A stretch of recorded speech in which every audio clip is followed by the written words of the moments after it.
नमस्कार विद्यार्थी मित्रांनो, आपण मोशन इन अ प्लेन हे 11वी फिजिक्सचं तिसरं चॅप्टर ते शिकत आहोत आणि आजचा पार्ट आहे पार्ट 11, 11वा व्हिडिओ आहे. आज आपल्याला काय शिकायचं आहे तर आजच्या पार्टमध्ये आपल्याला शिकायचं आहे इक्वेशन ऑफ प्रोजेक्टाईल. यापूर्वीच्या व्हिडिओमध्ये आपण प्रोजेक्टाईल मोशन म्हणजे काय ते बघितलं आहे. आजच्या व्हिडिओमध्ये आपल्याला त्या प्रोजेक्टाईल मोशनचं इक्वेशन तयार करायचं आहे. त्याचा आपल्याला अभ्यास करायचा आहे. महत्त्वाचा पार्ट आहे. टेक्स्टबुकमध्ये तुम्ही पेज नंबर 39 वरती बघू शकता. हा आहे पॉईंट नंबर 3.3.5 प्रोजेक्टाईल मोशन. हे जे इक्वेशन या ठिकाणी हे जे डेरिवेशन दिसतं आहे ते कसं आलं ते आज आपल्याला समजावून घ्यायचं आहे. विद्यार्थी मित्रांनो, चॅनल अजून तुम्ही सबस्क्राईब केलं नसेल तर सबस्क्राईब करा आणि बेल आयकॉनवर क्लिक करा जेणेकरून नवीन व्हिडिओ माझा अपलोड झाल्यानंतर तुम्हाला नोटिफिकेशन मिळेल. चॅनल सबस्क्राईब केल्यानंतर तुम्हाला व्हिडिओज बघायला सोपं जाईल. माझ्या चॅनलमध्ये प्लेलिस्टमध्ये गेल्यानंतर तुम्हाला चॅप्टर वाईज प्लेलिस्ट बघायला मिळतील. त्या चॅप्टरचे सगळे व्हिडिओज तुम्ही त्या प्लेलिस्टमध्ये जाऊन बघू शकता. न्यूमेरिकल्सच्या सुद्धा प्लेलिस्ट आहेत. त्याच्यामध्ये न्यूमेरिकलचे व्हिडिओ तुम्ही बघू शकता. 11वी 12वी मल्टिपल चॉईस क्वेश्चनचे सुद्धा बरेचसे व्हिडिओ मी अपलोड केलेले आहे जे तुम्हाला CETसाठी, नीट, JEE परीक्षेसाठी उपयुक्त ठरतील. आपल्या मित्रांना व्हिडिओज शेअर करा. 11वीत शिकत असलेले सायन्स घेतलेले विद्यार्थी जे मित्र असतील आपले त्यांना हे व्हिडिओज शेअर करा.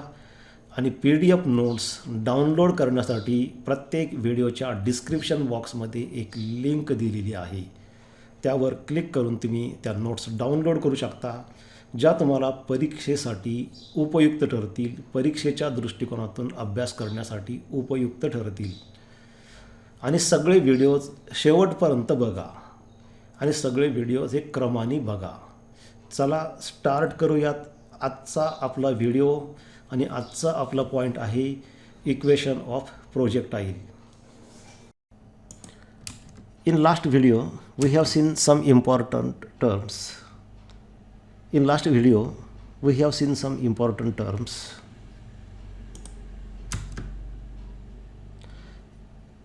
In last video we have seen some important terms related with projectile motion.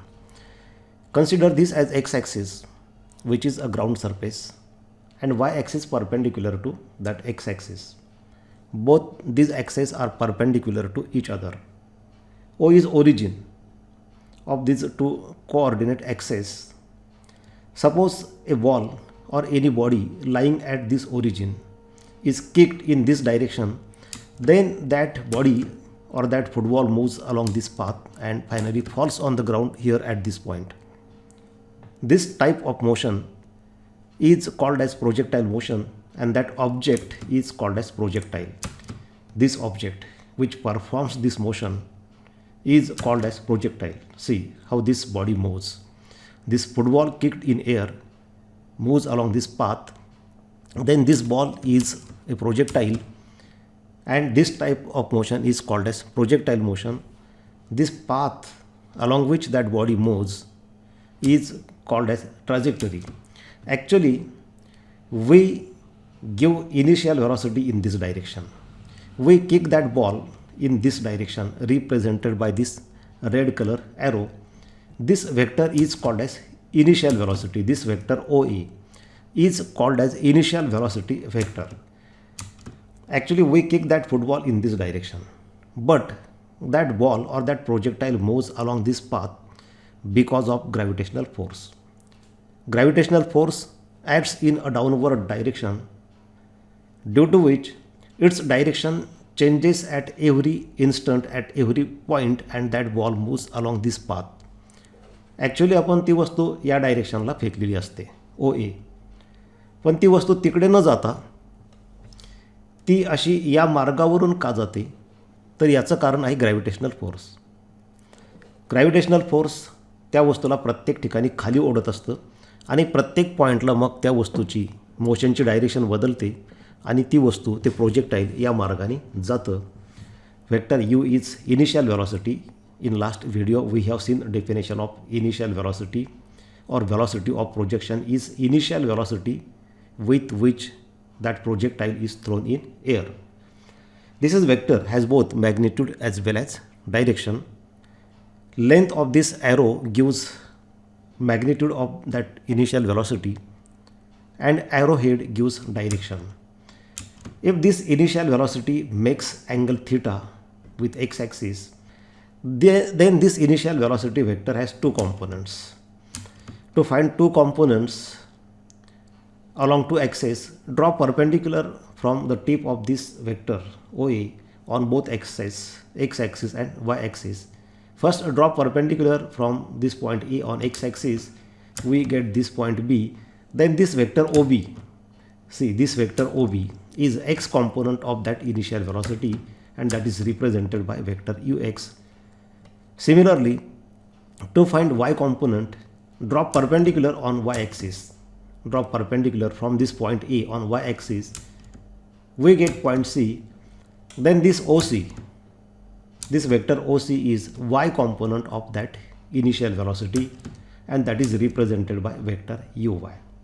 Here this AB is also vector uy because opposite sides are equal, parallel sides, they are equal. आपल्याला माहिती आहे की हा समजा या ठिकाणी पॅरेललोग्राम असेल तर त्याच्यामध्ये अपोजिट साइड्स इक्वल असतात. त्यामुळे ओ सी याला जर आपण वेक्टर यू वाय समजलं तर बी ए हा सुद्धा एक वेक्टर आपण समजू आणि तो सुद्धा यू वाय इतकाच असेल, पॅरेलल आहेत, त्यांच्या लेंथसुद्धा सेम आहेत. याचा अर्थ काय झाला आहे की प्रोजेक्टाईल मोशन ही 2 डायमेन्शनल मोशन आहे. 2 axes are necessary to describe or to study this projectile motion, x axis and y axis. When this projectile moves along this path, then it is moving along x axis, simultaneously it is moving along y axis, therefore it is 2 dimensional motion. जेव्हा हे projectile असं या मार्गाने हवेतून जातं तेव्हा ते x ॲक्सिसच्या दिशेला सुद्धा एका गतीनं जात असतं आणि वर सुद्धा एका विशिष्ट गतीनं ते जात असतं.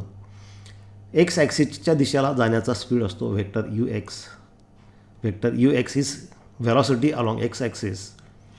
At the same time, it is moving along y axis with a particular velocity, and that is called as the y component of that initial velocity. This velocity, initial velocity, changes throughout this motion. He velocity नंतर बदलते, त्याप्रमाणे components सुद्धा बदलतील. तर मागच्या व्हिडिओमध्ये आपण काही इम्पॉर्टंट रिलेशन्स पाहिले होते जे आपल्याला आजच्या व्हिडिओसाठी आवश्यक आहेत. कोणते महत्त्वाचे फॉर्म्युले होते? If vector u is initial velocity then it has 2 components, u x along x axis and u y along y axis. From this triangle O A B which is a right angle triangle, we can write cos theta equal to adjacent side ux upon hypotenuse u, cos theta equal to ux upon u. From that we can write ux equal to u cos theta. Similarly, in the same triangle OAB, right angle triangle, sin theta equal to opposite side uy upon hypotenuse u, sin theta equal to uy upon u. Therefore uy equal to u sin theta. हे आपण मागच्या व्हिडिओमध्ये पाहिलेलं आहे. म्हणजे समजा तुम्हाला initial velocity you माहीत असेल, ही इनिशियल वेलॉसिटी माहीत असेल आणि हा थिटा माहीत असेल, angle made by initial velocity with horizontal, then you can find u x and u y. U x आणि यू वाय हे 2 कॉम्पोनंट्स तुम्ही काढू शकता. At the same time if you know u x and u y then you can find you.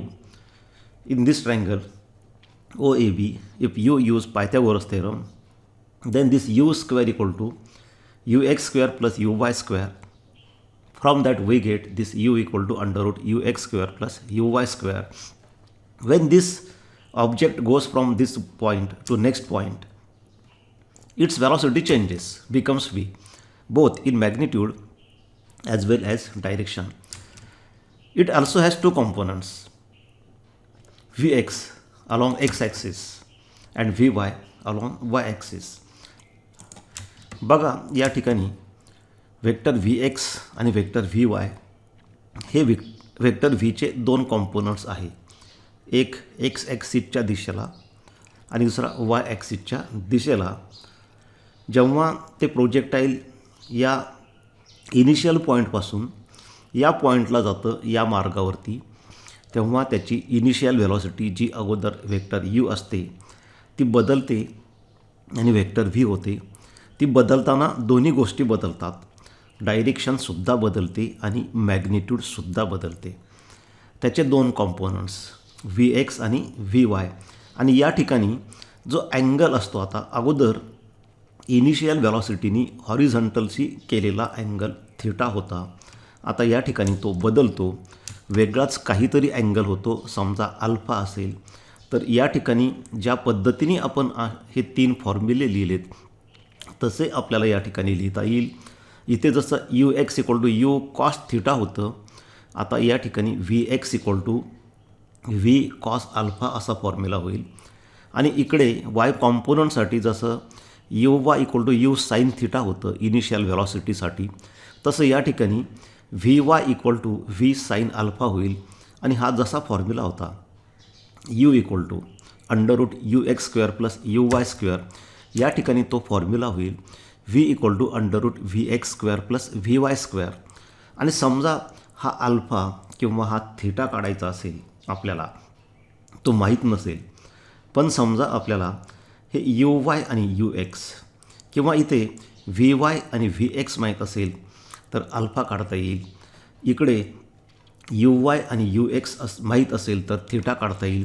त्यासाठी आपण या ट्रायंगलमध्ये ओ ए बीमध्ये tan अल्फाची property घेतली तर tan alpha equal to opposite side u y upon adjacent side u x. त्याच्यावरून आपल्याला हा formula मिळतो theta equal to tan inverse u y upon u x.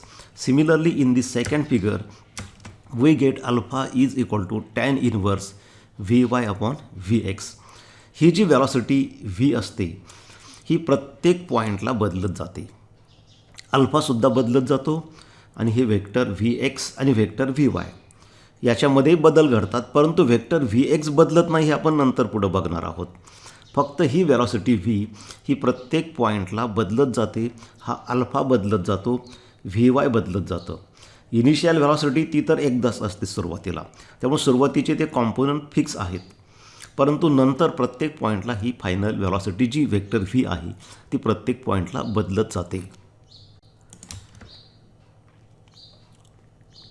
Velocity of projection has two components, that is horizontal x axis and vertical y axis. मी तुम्हाला मगाशी सांगितलंच.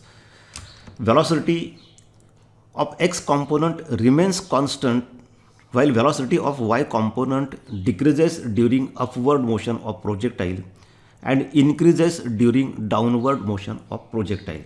याचा अर्थ काय होतो, जेव्हा हे प्रोजेक्टाईल या मार्गावरून जातं, when this projectile moves along this path, then it has two components. One component moves along x-axis and that x component moves with constant velocity from initial point to final point. But the y component which moves along y-axis, during upward journey its velocity decreases and during downward journey its velocity decreases. दोन components म्हणजे काय आहे तर हे projectile motion is a two dimensional motion. Therefore two axes x axis and y axis are required for study of this motion. When this projectile is moving along this trajectory it is simultaneously moving along x as well as y axis. तो आडवा पुढे चाललेला असतो, म्हणजे तो x ॲक्सिसच्या दिशेला जात असतो. पुढे इकडे जाण्याचा त्याचा एक स्पीड असतो, त्याला एक्स कॉम्पोनंट म्हणतात, आणि वर जाण्याचा एक स्पीड असतो, त्याला वाय कॉम्पोनंट म्हणतात. You can imagine two components as two shadows of this projectile. म्हणजे कसं आहे की समजा हे प्रोजेक्टाईल अशा पद्धतीने, समजा हे प्रोजेक्टाईल पहा इथे, जेव्हा हे प्रोजेक्टाईल अशा पद्धतीने जातं, this blue colour object is actual projectile. समजा तो फुटबॉल तुम्ही हवेमध्ये किक केलेला आहे, तेव्हा तो फुटबॉल या मार्गाने जातो आणि ह्या फुटबॉलला दोन शॅडोज आहेत समजा, जसं आपली शॅडो आपल्यासोबत जाते, आपण जेव्हा मोशनमध्ये असतो तेव्हा आपली शॅडोसुद्धा मोशनमध्ये असते, आपली सावली सूर्यामुळं आपली सावली ग्राउंडवर पडते तीसुद्धा मोशनमध्ये असते. तर असं इमॅजिन करा की हा फुटबॉल म्हणजे प्रोजेक्टाईल आहे आणि त्याच्या दोन शॅडोज आहेत, दोन सावल्या आहेत. एक ग्राउंडवर पडलेली आहे वरून सनलाईटमुळं आणि दुसरी एक शॅडो आहे. जस्ट इमॅजिन, फक्त कल्पना करा की ह्याच फुटबॉलची एक सावली इथं या वाय ॲक्सिसवर एक उंच भिंत आहे समजा, खूप उंच भिंत आहे आणि त्या भिंतीवरती ह्या फुटबॉलची सावली पडते, इकडून कुठून तरी लाईट येतो असं इमॅजिन करा. म्हणजे या फुटबॉलच्या दोन शॅडोज आहेत, दोन सावल्या आहेत, एक ग्राउंडवर आणि दुसरी ह्या भिंतीवरती, उभ्या भिंतीवरती. आणि एक्स आणि वाय ॲक्सेस दोन्ही एकमेकांना परपेंडिक्युलर आहेत. जेव्हा हा फुटबॉल असा या म्हणजे या ट्रॅजेक्टरीवरून जाईल तेव्हा त्याच्या दोन्ही सावल्या त्यांचीसुद्धा मोशन होईल. तर एक्स ॲक्सिसवरची सावली म्हणजे एक्स कॉम्पोनंट आणि वाय ॲक्सिसवरची सावली म्हणजे वाय कॉम्पोनंट. तर यामध्ये काय म्हटलेलं आहे, जेव्हा हा एक्स कॉम्पोनंट जातो इनिशियल पॉईंटपासून फायनल पॉईंटपर्यंत, तेव्हा तो एक्स कॉम्पोनंट कॉन्स्टंट व्हेलॉसिटीनं जातो शेवटपर्यंत, व्हेलॉसिटी कमी जास्त होत नाही. परंतु वाय कॉम्पोनंट जो आहे ना, तो वर जाताना स्पीड कमी होतो आणि जेव्हा तो मॅक्झिमम हाईटवरून परत रिटर्न होतो तेव्हा स्पीड परत वाढतो. साधी गोष्ट आहे. एखादी वस्तू आपण सरळ वर डोक्यावर फेकली तर वर जाताना ग्रॅव्हिटीमुळे स्पीड कमी होतो आणि ती वस्तू पुन्हा जेव्हा खाली यायला सुरुवात करते तर तेव्हा परत स्पीड वाढतो. हेच या इथं सांगितलेलं आहे. बघा आता या ठिकाणी फक्त आपण कॉम्पोनंट्स दाखवलेले आहेत. आता या ठिकाणी इथं ते प्रोजेक्टाईल आपण दाखवलं नाही, तर त्याच्या दोन शॅडोज म्हणजे त्या प्रोजेक्टाईलला आपण दोन मोशनमध्ये डिवाईड केला. आता one along x axis and second along Y axis. This red colour particle is a shadow of that projectile moving along x-axis, while this green color particle is a shadow on this y-axis, vertical axis. ह्या दोन सावल्या आहेत. तेव्हा इथं काय म्हटलं आहे, तर एक्स कॉम्पोनंट जो आहे इथे जे म्हटलेलं आहे यामध्ये की एक्स कॉम्पोनंट म्हणजे रेड कलरची जी शॅडो आहे या ठिकाणी किंवा ते जे कॉम्पोनंट आहे ते कॉन्स्टंट व्हेलॉसिटीनं जातं. तुम्ही बघा, ऑब्झर्व करा आता. आणि वाय ॲक्सिसवरचा जो कॉम्पोनंट आहे ग्रीन कलरचा, हा वर जाताना त्याचा स्पीड कमी होतो आणि मॅक्झिमम हाईटला 0 होतो, म्हणजे इथं मॅक्झिमम हाईट आहे आणि तिथून तो कॉम्पोनंट परत खाली येताना त्याचा स्पीड वाढतो. बघा तुम्ही, हा रेड कलर, आता पहिल्यांदा ह्या रेड कलरवर फोकस करा, नंतर ग्रीन कलर आपण बघू. बघा, हा कॉन्स्टंट व्हेलॉसिटीनं कॉम्पोनंट चाललेला आहे शेवटपर्यंत. आता ग्रीन कलर पार्टिकल बघा, वर जाताना स्पीड कमी कमी होत चाललेला आहे. बघा, 0 झाला स्पीड, परत खाली येताना स्पीड वाढत जातो. हे ग्रॅव्हिटीमुळं घडतं. म्हणजे असे दोन कॉम्पोनंट्स असतात. When this projectile moves along this trajectory then its two components moves along 2 access.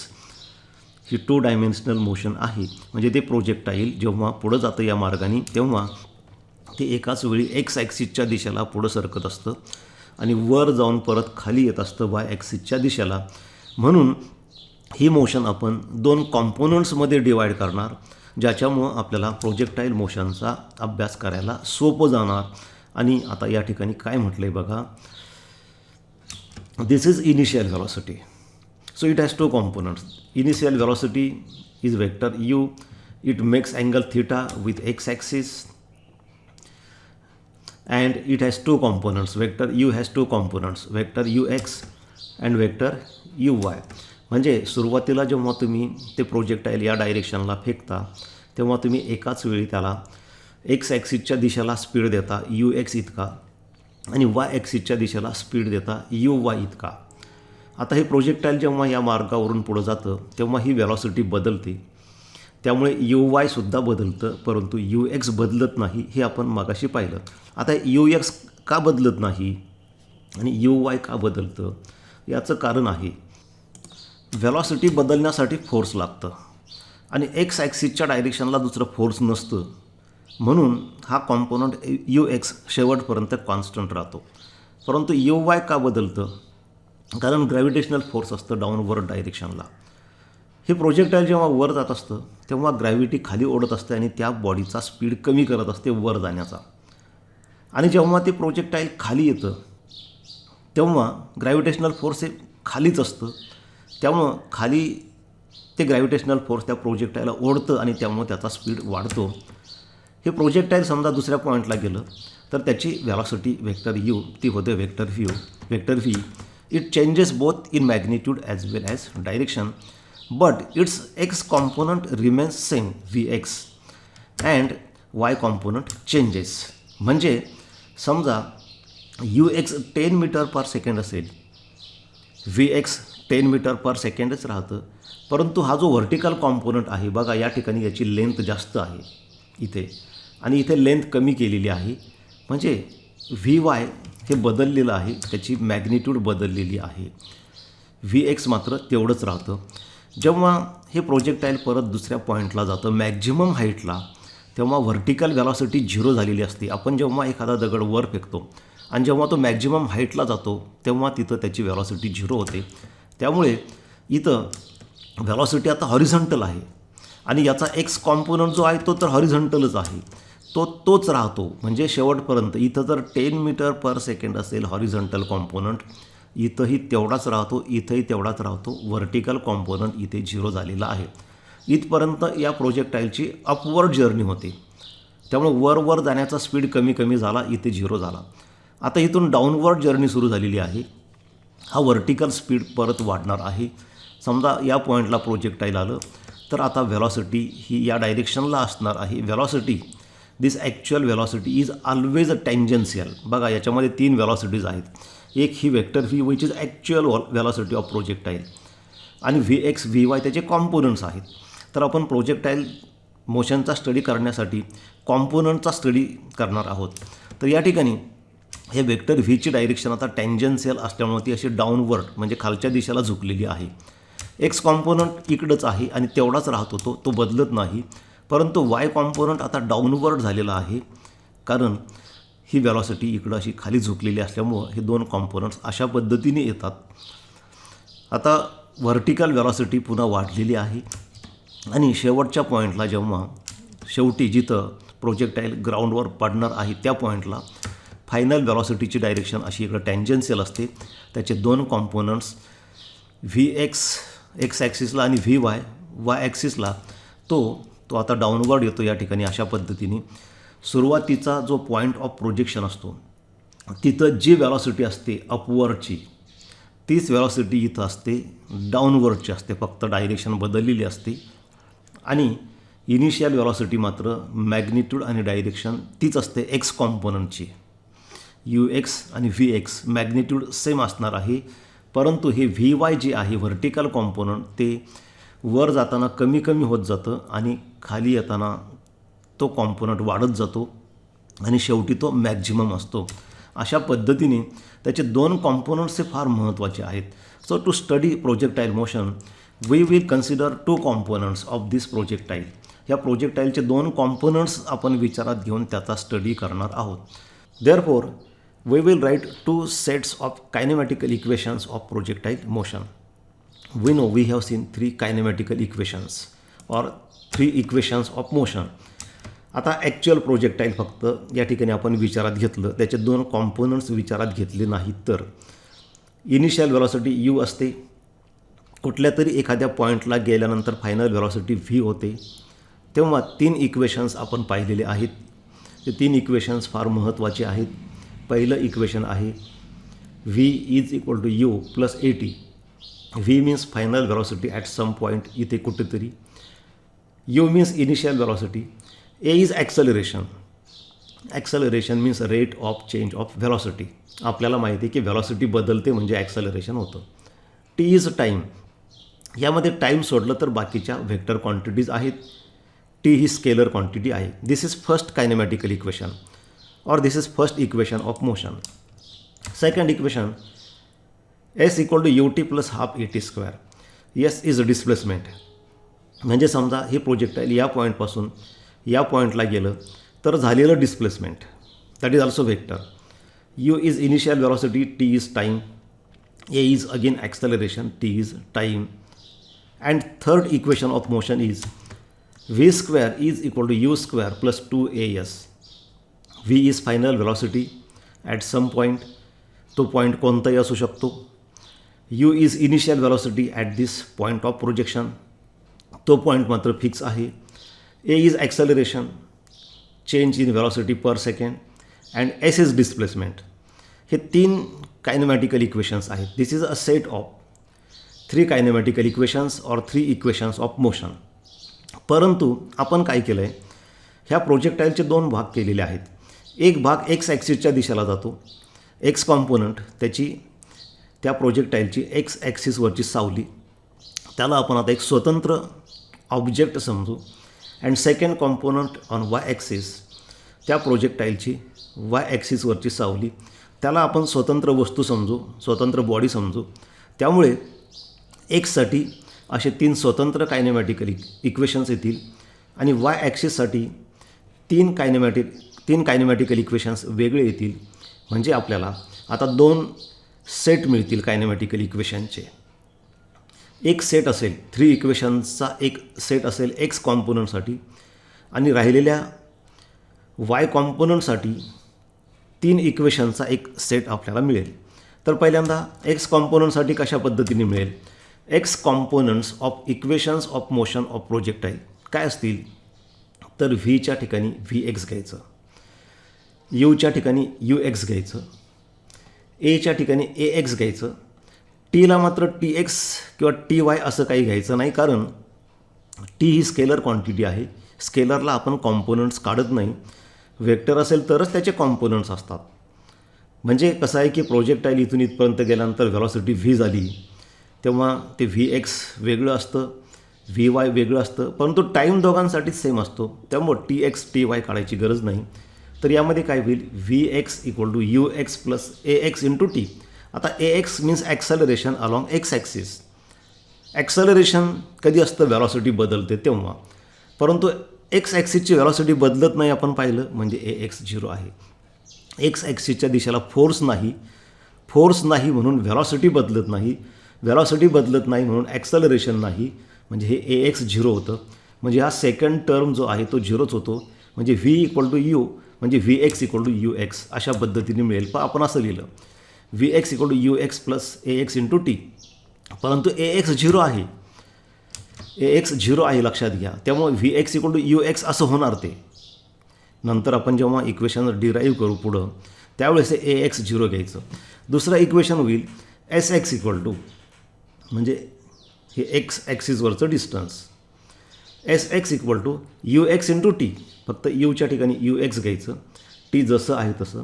इथं एच्या ठिकाणी ए एक्स घ्यायचं, टी जसं आहे तसं. पुन्हा या ठिकाणी ए एक्स 0 होणार, हे लक्षात घ्या. And third equation of motion along x axis will be v x square is equal to u x square plus 2x into x. Actually या ठिकाणी हे यस आहे, त्या जागी एस एक्स असं आपण घेतो, परंतु एक्स ॲक्सिसवरचं डिस्टन्स एक्सने दाखवायचं. इथंसुद्धा एस एक्सच्या जागी तुम्ही एक्स लिहू शकता. यामध्ये जिथं जिथं ए एक्स आहे त्या ठिकाणी ते ए एक्स 0 घ्यायचं, कारण ॲक्सलरेशन कुठं असतं, जिथं फोर्स असतं तिथंच. फोर्सचा फॉर्म्युला असतो मास इंटू ॲक्सलरेशन. जर एक्स ॲक्सिसच्या दिशेला फोर्सच नसेल तर ॲक्सलरेशन नसणार, म्हणजे व्हेलॉसिटी त्या डायरेक्शनला कॉन्स्टंट राहणार. ॲक्सलरेशन कधी होतं, जेव्हा व्हेलॉसिटी बदलते तेव्हा. एक्स ॲक्सिसच्या दिशेची व्हेलॉसिटी बदलतच नाही, कारण फोर्स नाही, त्यामुळे ॲक्सलरेशन 0 आहे. त्यामुळे हेच इक्वेशन आपण अशा पद्धतीने लिहिणार. ए एक्स 0 ठेवा आणि एस एक्सच्या जागी एक्स ठेवा. एक्स ॲक्सिसवरचं डिस्टन्स आपण एक्सने दाखवणार. A x equal to 0 and s x equal to 0. Keep this 2 values in this equations and see what we get. Here ax equal to 0. Therefore, we get Vx and also remember ux equal to u cos theta. या ट्रायंगलमध्ये आपण पाहिलेलं आहे cos theta equal to adjacent side upon hypotenuse. त्याच्यावरून आपल्याला मिळतं ux equal to u cos theta. त्यामुळे या तिन्ही इक्वेशनमध्ये ए एक्सच्या ठिकाणी 0, एस एक्सच्या ठिकाणी एक्स आणि यू एक्स जिथं असेल तिथं यू कॉस थिटा ठेवा. त्यामुळे हे पहिलं इक्वेशन मिळेल v x equal to ux is replaced by u cos theta, ax 0. Therefore, we get this first equation of motion for x component. In second equation, this ax will be 0. Therefore, this entire second term will be 0. We get sx. That sx is replaced by x, and we get x equal to u cos theta into t. This ux is replaced by u cos theta into t, and this second term becomes 0. And in third equation, this ax becomes 0, therefore this entire terms becomes 0, and we get vx square equal to ux square, that is vx equal to ux, and that ux equal to u cos theta. त्यामुळे हे equation आपल्याला पुन्हा तसंच मिळतं, vx equal to u cos theta, जसं पहिलं आहे तसं. कारण बघा, पहिल्यामध्ये ax 0 झाल्यामुळं काय मिळालं, vx इक्वल टू ux, आणि ux म्हणजे u cos theta, vx equal to ux. आणि इथं सुद्धा तेच मिळतं, कारण हा सेकंड टर्म 0 आहे. vx square equal to ux square म्हणजेच vx इक्वल टू ux, म्हणजे तेच या ठिकाणी मिळतं. These are 3 components. हे फार महत्त्वाचे आहे, कारण आपण आता इक्वेशन ऑफ मोशन डिराईव्ह करणार आहोत प्रोजेक्टाईलचं. हे जे प्रोजेक्टाईल असतं त्याचं एक इक्वेशन असतं, प्रत्येक मोशनचं एक इक्वेशन असतं. प्रोजेक्टाईल ही सुद्धा एक मोशन आहे, त्याचं एक इक्वेशन असतं, ते आपल्याला डिराईव्ह करायचं आहे. त्यासाठी आपल्याला ह्या 3 इक्वेशन्सची गरज लागणार आहे. हे 3 इक्वेशन्स लक्षात घ्या. पहिलं आहे vx equal to u cos theta, दुसरं आहे x equal to u cos theta into t, आणि तिसरं आहे vx equal to u cos theta. यामध्ये ax 0 घेतलं होतं आपण, हे लक्षात घ्या. आता आणखी एक कॉम्पोनंट आहे y कॉम्पोनंट. त्याचे इक्वेशन्स तयार करताना या इक्वेशनमध्ये जिथं जिथं x आहे त्या ठिकाणी y घ्या, परंतु इथं ay 0 होणार नाही, हे लक्षात घ्या. कारण व्हर्टिकल डायरेक्शनला ॲक्सेलरेशन आहे, आणि ते असतं ॲक्सेलरेशन ड्यू टू ग्रॅव्हिटी, ते 0 नसतं, म्हणून व्हर्टिकल व्हेलॉसिटी बदलत असते. त्यामुळे हे इक्वेशन्स थोडे वेगळे येतील, एक्सच्या ठिकाणी y होईल, परंतु इक्वेशन्स थोडे वेगळे येतील. ते इक्वेशन्स ऑफ मोशन कसे असतील y कॉम्पोनंटसाठी ते आता बघा. हे ॲक्च्युअल कायनेमॅटिकल इक्वेशन्स आहेत, 3 equations of motion this projectile. म्हणजे प्रोजेक्टाईलचे हे जे ब्ल्यू कलरचा पार्टिकल आहे या मार्गाने जाताना त्याचे हे इक्वेशन्स आहेत. त्याचे एक्स कॉम्पोनंट्सचे इक्वेशन्स आपण पाहिले. आता वाय कॉम्पोनंटसाठी काय होईल, तर इथं होईल v y equal to u y plus a y into t. T हा स्केलर असल्यामुळे त्याला कॉम्पोनंट्स नाही. दुसरं काय होईल, s y equal to u y into t plus half a y t square. आणि तिसरं काय होईल, v y square is equal to u y square plus 2ay into y. हे एस वाय इथं घेतलं तरी तुम्ही चालतं. आता यामध्ये काय करायचं आहे, तर जिथं यू वाय आहे आपल्याला पाहता ह्या ट्रायंगलमध्ये तुम्हाला माहीत आहे साईन थिटा घेतलं की यू वाय अपॉन यू, त्याच्यावरून u y equal to u sine theta. म्हणजे जिथं यू वाय आहे तिथं यू साईन थिटा घ्यायचं. ए वायची व्हॅल्यू -g घ्यायची. बघा इथे here a y equal to -g because acceleration along vertical direction is acceleration due to gravity. कारण वर जाणारा स्पीड कमी करणं आणि खाली येताना स्पीड वाढणं हे कोणतं फोर्स करतं, तर ग्रॅव्हिटेशनल फोर्स. त्यामुळे या ठिकाणी हे ॲक्सेलरेशन कोणतं आहे, तर gravitational acceleration due to gravity. पण ते मायनस का घेतलं, as per sign conventions upward vectors are taken as positive and downward vectors are taken as negative. Acceleration due to gravity is always downward. Particle वर जात असला तरी gravity खाली ओढत असते, पार्टिकल खाली येत असला तरी ग्रॅव्हिटी खालीच ओढत असते. ॲक्सेलरेशन ड्यू टू ग्रॅव्हिटीची डायरेक्शन ही डाऊनवर्ड असते म्हणून ते निगेटिव्ह घेतलं. S y is replaced by y. या इक्वेशनमध्ये जे एस वाय आहे इथं पण ॲक्च्युली एस वाय असतं, तिथं ऑलरेडी आपण वाय ठेवलं आहे. S y is replaced by y and u y is replaced by u sine theta.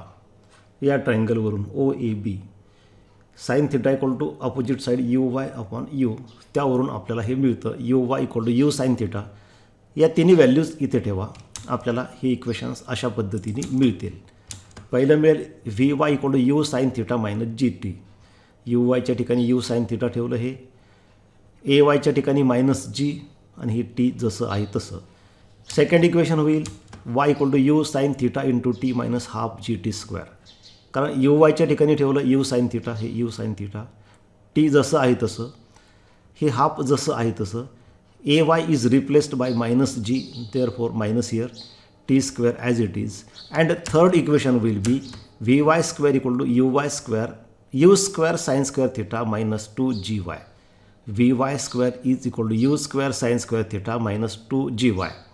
कारण हे यू वाय त्या जागी यू साईन थिटा त्याचा स्क्वेअर आहे म्हणून u square sine square theta -2gy. हे 2 जसं आहे तसं. ए वाय त्या ठिकाणी ठेवलं, ही मायनस जी, त्यामुळे म्हणून मायनस इथं आलं आणि हे वाय. अशा पद्धतीने 3 कायनेमॅटिकल इक्वेशन्स आपल्याला मिळाले व्हर्टिकल कॉम्पोनंट्ससाठी. म्हणजे 2 सेट्स आपल्याला मिळालेले आहेत, एक एक्स कॉम्पोनंटसाठी आणि दुसरा वाय कॉम्पोनंटसाठी. आणि शेवटी अत्यंत महत्त्वाचा पार्ट, या व्हिडिओचा महत्त्वाचा part, expression for path of A projectile. This path trajectory of a projectile, त्याचं इक्वेशन आपण डिराईव्ह करणार आहोत. फिजिक्समध्ये वेगवेगळ्या प्रकारचे मोशन्स असतात, त्या वेगवेगळ्या मोशनचे वेगवेगळे इक्वेशन्स असतात. तर ही जी प्रोजेक्टाईल मोशन असते याचं इक्वेशन आपण डिराईव्ह करणार आहोत. आणि सोपं एक्सप्रेशन आहे. मगाशी आपण जे इक्वेशन्स पाहिले त्याचाच यूज आपण करणार आहोत. अगोदरचा पार्ट जर तुम्ही काळजीपूर्वक पाहिला असेल तर हा पार्ट आता अत्यंत सोपा आहे, त्याच्यावरच हे पूर्णपणे आधारित आहे. We have seen vector u has 2 components. This initial velocity has 2 components, u x and u y along x and y axis respectively. ux equal to u cos theta along x axis and uy equal to u sin theta along y axis. हे मागाशीच आपण पाहिलं. And we have seen second kinematical equation. 3 equations of motion पाहिले, त्यातलं हे second आहे. हे Y कॉम्पोनंटसाठी आहे. आपण पाहिले की एक्ससाठी 3 इक्वेशन्स आहेत आणि वाय कॉम्पोनंटसाठी 3 आहेत. तर वाय कॉम्पोनंटचं हे दुसरं इक्वेशन आपण घेतलं, y equal to u y into t plus half a y t square. परंतु आपण यामध्ये मगाशी पाहिलं ए वायची व्हॅल्यू असते जी minus g, because acceleration due to gravity is always directed downward. ती नेहमी डाऊनवर्ड डायरेक्शनला असते, म्हणून निगेटिव्ह घेतलं. आणि व्हर्टिकल वाय ॲक्सिस म्हणजे व्हर्टिकल डायरेक्शन, आणि व्हर्टिकल डायरेक्शनसाठी ॲक्सेलरेशन असतं ॲक्सेलरेशन ड्यू टू ग्रॅव्हिटी. आणि या ट्रायंगलवरून आपण मगाशी पाहिलं की u y equal to u sine theta, ह्या 2 व्हॅल्यूज या इक्वेशनमध्ये इथे ठेवा. आणि आपल्याला काय इक्वेशन मिळतं ते पहा. हे इक्वेशन 1 आपल्याला मिळालं. यू वायच्या ठिकाणी यू साईन थिटा ठेवलं, हे टी जसं आहे तसं. ए वायच्या ठिकाणी मायनस जी ठेवलं आणि हे इक्वेशन 1 आपल्याला मिळालं. अशाच पद्धतीने सेकंड कायनेमॅटिकल इक्वेशन असतं हॉरिझॉन्टल कॉम्पोनंटसाठी. X equal to u x into t plus half a x into t square. But we have seen a x equal to 0. Horizontal डायरेक्शनला ॲक्सेलरेशन नाही, कारण हॉरिझॉन्टल कॉम्पोनंटची व्हेलॉसिटी बदलत नाही. व्हेलॉसिटी बदलत नाही म्हणजे तिथं ॲक्सेलरेशन नाही, कारण त्या डायरेक्शनला फोर्स नाही. आणि यू एक्सची व्हॅल्यू असते यू कॉस थिटा. या 2 व्हॅल्यूज इथे ठेवा. आपल्याला मिळतं x equal to u cos theta into t, कारण हा पुढचा टर्म 0 होणार आहे ए एक्स 0 असल्यामुळे. From that we get t equal to x upon u cos theta. Keep this value of t in this equation number 1. We get this step. ही step आपल्याला मिळाली. आपण काय केलं आहे, ही टीची जी व्हॅल्यू आली ती इक्वेशन 1 मध्ये ठेवली. बघा इक्वेशन 1 काय आहे, y equal to u sine theta into t. तर यू साईन थिटा जसं आहे तसं या टीच्या ठिकाणी ठेवलं आपण x upon u cos theta. त्यानंतर मायनस हाफ जी जसं आहे तसं पुन्हा या टीच्या ठिकाणी हे ठेवलं x upon u cos theta. त्याचा स्क्वेअर आहे, कारण या ठिकाणी टी स्क्वेअर आहे. त्यावरून आपल्याला शेवटी ही स्टेप मिळते. काय केलं, हे sine theta upon cos theta म्हणजे टॅन थिटा आहे, आणि हे यू कॅन्सल होतं. यू आणि हे यू कॅन्सल झालं. Sine theta upon cos theta म्हणजे टॅन थिटा, आणि हे एक्स जसं आहे तसं, हे हाफ जसं आहे तसं इथं लिहिलं. हे जी जसं आहे तसं लिहिलं. बघा हे जी आहे, ही जी आहे, आणि हा जो ब्रॅकेट स्क्वेअर आहे त्यामध्ये प्रत्येकाचा सेपरेट स्क्वेअर घेतला. हे एक्स स्क्वेअर झालं, हे एक्स स्क्वेअर बाहेर लिहिलं. हे you square cos square theta झालं, हे you square cos square theta झालं. या ब्रॅकेटचा इथं स्क्वेअर घेतलेला नाही, हे लक्षात घ्या. या ब्रॅकेटमध्ये ज्या क्वांटिटीज आहेत त्या प्रत्येकाचा स्वतंत्र स्क्वेअर घेतला. एक्स स्क्वेअर, हे एक्स स्क्वेअर इकडे बाहेर लिहिलं. हे you square cos square theta, त्याचा स्क्वेअर फक्त तो ब्रॅकेटमध्ये लिहिला. आणि हे जी जसं आहे तसं फक्त आतमध्ये घेतलं, आणि हे इक्वेशन मिळालं आपल्याला. त्याला म्हणतात equation of path of a projectile. हे जे इक्वेशन मिळालं त्याला फार महत्त्वाचा अर्थ आहे.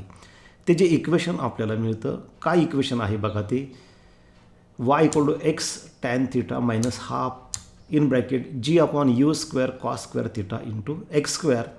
यामध्ये जेव्हा तुम्ही एखादी वस्तू फेकता तेव्हा ती वस्तू त्या मार्गाने जाताना त्या बॉडीचं एक्स ॲक्सिसवरचं डिस्टन्स एक्स बदलत असतं, वाय ॲक्सिसवरचं डिस्टन्स वाय बदलत असतं. बाकी सगळ्या क्वांटिटीज कॉन्स्टंट आहेत. Acceleration due to gravity constant आहे. हा थीटा सुरुवातीला जो अँगल असतो, अँगल ऑफ प्रोजेक्शन, तो सुरुवातीचा एकच असतो, त्यामुळे तोही कॉन्स्टंट असतो. म्हणजे या इक्वेशनमध्ये जर तुम्ही पाहिलं तर फक्त एक्स आणि वाय हे व्हेरिएबल आहे, म्हणून हे एक्स व्हेरिएबल आहे. बाकी टॅन थीटा कॉन्स्टंट आहे, त्याच्या जागी आपण ए लिहू. आणि हे एक्स स्क्वेअर सोडलं तर बाकी सगळं कॉन्स्टंट आहे, त्या जागी आपण बी लिहू. आणि हे मायनस जे आहे ते जीला दिलं, मायनस जी. हे निगेटिव्ह साईन आपल्याला माहिती आहे का आलं, ग्रॅव्हिटीची डायरेक्शन डाऊनवर्ड असते म्हणून.